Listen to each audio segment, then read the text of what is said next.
जय हिंद साथियों। आप सभी का स्वागत है अपने YouTube चैनल नॉलेज अड्डा में, जिसमें बात करेंगे आज के सुबह की फूल पत्ती वाली क्लास की।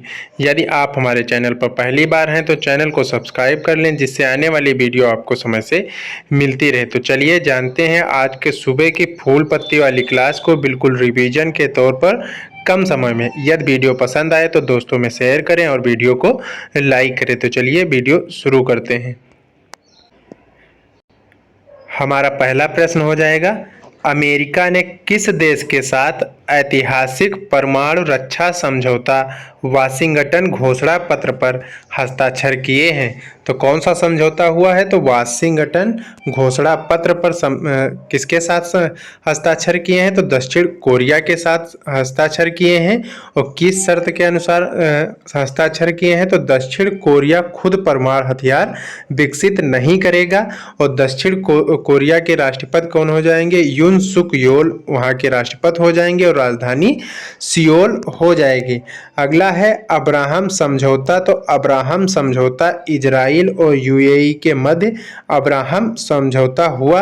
और सेंट पीटर्सबर्ग घोषणा पत्र का संबंध 29 जुलाई 2010 को सेंट पीटर्सबर्ग घोषणा पत्र है। और टाइगर की संख्या को दोगुना करने वाला घोषणा पत्र है। 29 जुलाई को टाइगर डे के रूप में मनाया जाते हैं, विश्व बाघ दिवस के रूप में 29 जुलाई को मनाया जाता है। अगला प्रश्न जानते हैं, 64 साल बाद किसे व्यक्तिगत रूप से रैमन मैग्सेसे पुरस्कार दिया गया? तो 64 साल बाद रैमन मैग्सेसे पुरस्कार दलाई लामा को दिया गया। 1969 में इसकी घोषणा की गई थी, दलाई लामा की घोषणा की गई थी, परंतु इनको नहीं मिल पाया। और ये 14वें नंबर के दलाई लामा है जिन्हें 64 साल बाद रैमन मैग्सेसे पुरस्कार दिया गया। इनकी पुस्तक है the little book of encouragement, Dalai Lama की पुस्तक है। और एशिया का नोबेल पुरस्कार इसे कहा जाता है रैमन मैग्सेसे को। और ये फिलीपींस मनीला में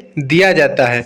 और 2019 में किस पत्रकार को मिला? तो रवीश कुमार को मिला। इनकी बुक है बोलना ही है, इनकी बुक का नाम है। और पहले भारतीय जिन्हें रैमन मैग्सेसे पुरस्कार मिला तो वो है विनोबा भावे हैं। और कौन कौन से कार्य हैं विनोबा भावे के? तो भूदान आंदोलन विनोबा भावे का एक कार्य हो जाएगा।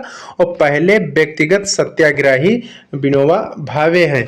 अगला प्रश्न जानते हैं, पंचशील सिद्धांत समझौता किससे है? तो पंचशील सिद्धांत समझौता भारत और चीन से है। कब हुआ? तो 1954 में हुआ था। और पंडित जवाहरलाल नेहरू इससे संबंधित है। हिंदी चीनी भाई भाई का नारा उस समय चल रहा था। अगला है अंतरराष्ट्रीय बुकर पुरस्कार। तो अंतरराष्ट्रीय बुकर पुरस्कार रेत की समाधि यानी कि टॉम ऑफ सैंड को दिया गया। और किसे, इसके लेखक कौन है? तो गीतांजलि श्री हैं। और इंग्लिश वर्जन किसने किया? तो डेजी रॉकवेल ने रेत की समाधि का इंग्लिश वर्जन किया। अगला प्रश्न जानते हैं। अगला प्रश्न है, वैश्विक शिक्षा और प्रशिक्षण प्रदर्शनी जीई टेक्स 2023 का आयोजन कहाँ किया गया? तो दुबई में किया गया। और 26 से 28 अप्रैल के मध्य चलाया जाएगा। और इसका उद्देश्य है शिक्षा देना और स्किल डेवलपमेंट करना है, इसका उद्देश्य होगा। और विभिन्न सब जगह की यूनिवर्सिटी एक जगह एकत्रित होंगी। और लॉक शील्ड साइबर सुरक्षा अभ्यास किसके मध्य हुआ? तो एस्टोनिया में हुआ। और नाटो के द्वारा लॉक शील्ड साइबर सुरक्षा अभ्यास कराया गया। अगला है कोप इंडिया। तो कोप इंडिया भारत और अमेरिका के मध्य कोप इंडिया युद्ध अभ्यास हुआ। और अभ्यास बोल्ड कुरुक्षेत्र, तो इंडिया और सिंगापुर के बीच में अभ्यास बोल्ड कुरुक्षेत्र हुआ। और कावेरी किससे संबंधित है? तो कावेरी सूडान में फंसे भारतीयों को बाहर निकालने का ऑपरेशन है, ऑपरेशन कावेरी। और अभ्यास तर्कस किससे संबंधित है? तो भारत और अमेरिका के मध्य तर्कस अभ्यास चलाया गया। अगला प्रश्न जानते हैं, भारत सरकार ने किस सार्वजनिक क्षेत्र उद्यम को नवरत्न का दर्जा दिया? तो रेल विकास निगम लिमिटेड को नवरत्न का दर्जा दिया है। 13वें नंबर की 13वें नंबर की है, जिसे पीएसओ दर्जा 2003 में मिला। और ये क्या कार्य करते हैं? तो वंदे भारत ट्रेन का निर्माण करने वाले इसका कार्य हो जाएगा, जिसे नवरत्न का दर्जा मिला। अगला प्रश्न जानते हैं, अगला प्रश्न है, भारत में कुल महारत्न कंपनियां कितनी हैं? तो भारत में कुल महारत्न कंपनियां 13 हो गई। पहले कितनी थी? तो 12 थी। अब नई नवीनतम कौन होगी?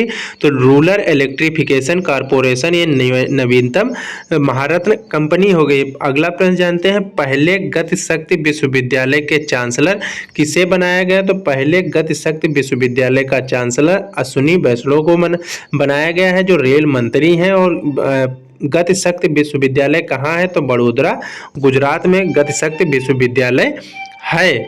अगला प्रश्न जानते हैं, किस भारतीय के शून्य दल में अमेरिका में आयोजित सोलर टिकेथॉन लॉन प्रतियोगिता में दूसरा स्थान मिला? तो आईआईटी बॉम्बे को दूसरा स्थान सोलर डिकेथॉन लॉन प्रतियोगिता में दूसरा स्थान मिला। अगला प्रश्न है, शिक्षा का ऑस्कर किस आईआईटी को प्रदान किया गया? तो आईआईटी मद्रास को शिक्षा का ऑस्कर प्रदान किया गया। अगला है, दूध में मिलावट का पता लगाने के लिए पेपर बेस तकनीक विकसित की गई? तो आईआईटी मद्रास में दूध में मिलावट का पता लगाने के लिए पेपर बेस तकनीक विकसित की गई। अगला है, सारंग उत्सव किसने बनाया? तो सारंग उत्सव को आईआईटी मद्रास ने बनाया। और अगला प्रश्न जानते हैं, पीएम मोदी ने भारत के पहले डिजिटल साइंस पार्क का शिलान्यास कहाँ किया? तो प्रधानमंत्री जी ने भारत के पहले डिजिटल साइंस पार्क का शिलान्यास केरल के तिरुवनंतपुरम में किया।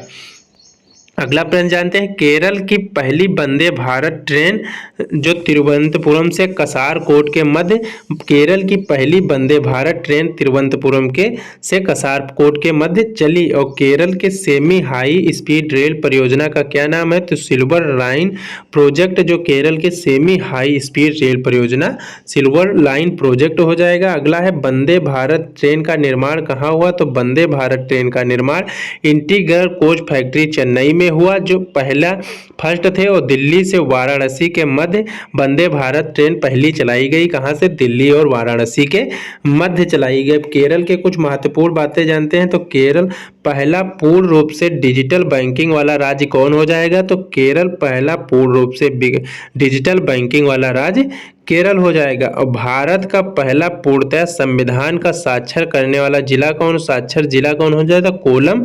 केरल भारत का पहला साक्षर संविधान का साक्षर जिला हो जाएगा। और भारत की पहली वाटर मेट्रो शुरू कहाँ की गई? तो कोची शिपयार्ड लिमिटेड, यानी कि केरल से भारत की पहली वाटर मेट्रो शुरू की गई। और आईएनएस विक्रांत को कहाँ से लॉन्च किया गया? तो स्वदेशी ये है, आईएनएस विक्रांत को कोची शिपयार्ड लिमिटेड से लॉन्च किया गया है। अगला प्रश्न जानते हैं, अगला प्रश्न है, अमेरिका के ग्रीन वर्ल्ड अवार्ड 2023 में CSR श्रेणी में किस भारतीय संस्थान को ग्लोबल गोल्ड अवार्ड से सम्मानित किया गया है? तो ग्लोबल गोल्ड अवार्ड से PGCI को, यानी कि पावर ग्रिड कॉरपोरेशन को सम्मानित किया गया है। सेकेंड लास्ट महारत्न कंपनी है, जो उड़ीसा के किस लिए दिया गया? तो उड़ीसा के कालाहांडी में वाटर शेड मैनेजमेंट का कार्य के लिए इसे दिया गया।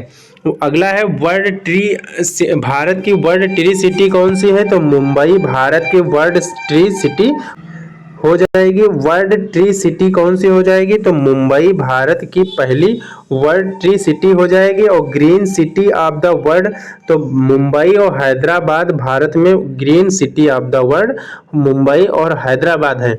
अगला है, चैंपियन ऑफ द अर्थ का अवार्ड किसे मिला? तो पूर्णिमा देवी को चैंपियन ऑफ द अर्थ का अवार्ड दिया गया। अगला है, लता दीनानाथ पुरस्कार, तो लता दीनानाथ पुरस्कार पहला प्रधानमंत्री मोदी जी को मिला। और दूसरा है, आशा भोसले जी को दूसरा लता दीनानाथ पुरस्कार दिया गया। अगला है, नेस्कॉम ने चेयरपर्सन पद पर किसे नियुक्त किया गया है? तो अनंत महेश्वरी को नेस्कॉम ने चेयरपर्सन के पद पर नियुक्त किया गया है। किसे? अनंत महेश्वरी को। किसकी जगह पर? तो कृष्णन रामानुजम की जगह पर नियुक्त किया गया है। अगला है, साइकिलिंग महासंघ का अध्यक्ष किसे बनाया गया है?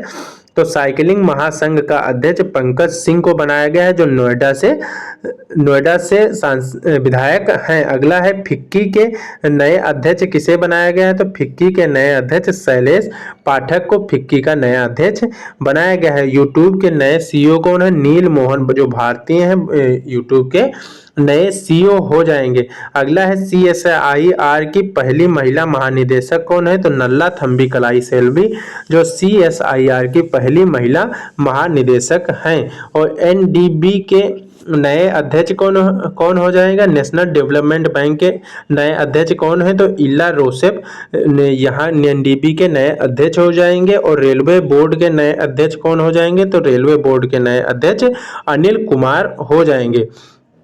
अगला प्रश्न जानते हैं। रेलवे बोर्ड के नए अध्यक्ष अनिल कुमार लोहाटी हो जाएंगे। केरल में खेले गए तीसरे हीरो सुपर कप 2023 की विजेता टीम कौन है? तो केरल में खेले गए तीसरे हीरो सुपर कप 2023, तो हीरो सुपर कप फुटबॉल का कप है।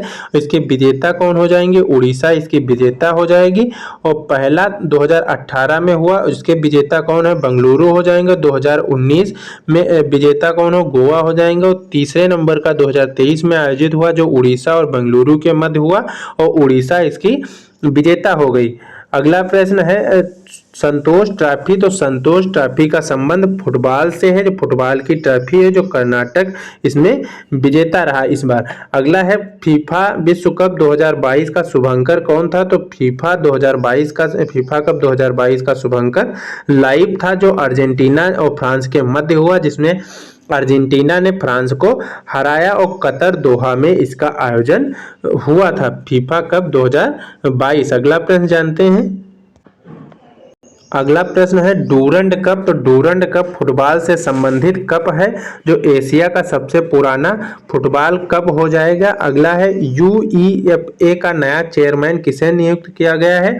तो UEFA का नया चेयरमैन जो अलेक्जेंडर सेफरीन को नियुक्त किया गया है। अगला है किस देश के शारजाह क्रिकेट स्टेडियम के बेस्ट स्टैंड का नाम बदलकर सचिन तेंदुलकर स्टैंड किया गया है? तो संयुक्त अरब अमीरात में cricket stadium Sharjah cricket stadium का नाम बदलकर सचिन तेंदुलकर स्टैंड किया गया है, जो मास्टर ब्लास्टर सचिन तेंदुलकर। अगला है इनके किस पर किया गया है? तो इनके 50वें बर्थडे पर किया गया। 1998 में ऑस्ट्रेलिया के खिलाफ लगातार 2 सेंचुरी यहाँ लगाई थी, और डेजर्ट स्टॉर्म उपाधि यहीं दी गई थी। अगला है कहाँ किस देश के गेट का नाम सचिन के नाम पर रखा गया है? तो सिडनी में सचिन का नाम गेट पर बदलकर रखा गया है। अगला है ग्रीन पार्क स्टेडियम कहाँ है? तो ग्रीन पार्क स्टेडियम कानपुर में हो जाएगा। और फिरोज शाह कोटला स्टेडियम का नया नाम क्या किया गया है? तो अरुण जेटली क्रिकेट स्टेडियम फिरोज शाह कोटला का नया नाम किया गया है। और सबसे बड़ा क्रिकेट स्टेडियम कहाँ है? तो बड़ोदरा गुजरात में नरेंद्र मोदी स्टेडियम सबसे बड़ा क्रिकेट स्टेडियम हो जाएगा। और तीसरे नंबर का सबसे बड़ा क्रिकेट स्टेडियम 3rd नंबर का कहाँ है? तो गुजरात में इसका राजस्थान में इसका निर्माण हो रहा है। अगला प्रश्न है अमेरिकी राज्य पेंसिल्वेनिया में दिवाली की आधिकारिक छुट्टी घोषित कर दी गई है। पेंसिल्वेनिया में दिवाली की अब आधिकारिक छुट्टी घोषित की गई है। तो ये आज की महत्वपूर्ण क्लास थी, जिसको बिल्कुल कम समय में लगभग 13-14 मिनट में हमने पूरा खत्म करने का प्रयास किया है। आप लगातार यदि क्लास से जुड़े रहते हैं तो सभी प्रश्नों को एक ना एक दिन जोड़ के लिखा जाता है। तो ये है आज की पूरी महत्वपूर्ण क्लास थी, जो बिल्कुल कम समय में हमने आपको प्रदान किया। यदि वीडियो पसंद आए तो कमेंट में बताएं और दोस्तों में शेयर करें। मिलते हैं अगले वीडियो में अगली जानकारी के साथ। तब तक के लिए धन्यवाद। आप हमारे चैनल को सब्सक्राइब कर लें। धन्यवाद।